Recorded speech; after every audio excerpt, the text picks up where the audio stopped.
Hi everyone, welcome back. So in this video, I'm gonna share with you how you can add the Nasdaq 100 on MetaTrader 4. So just follow me and follow the steps. It's so easy and simple.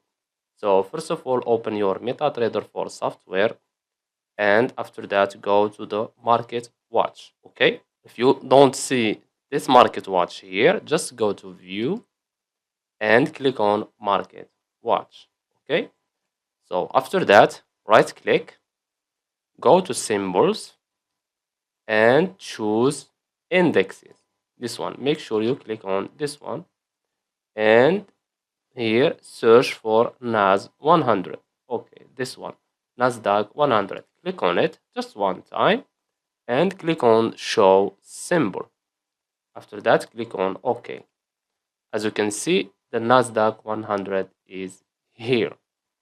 So just drag it and drop it. And this is the Nasdaq 100. So I hope you found this video helpful. Don't forget to give us a like and subscribe. Thanks for watching and see you in the next one.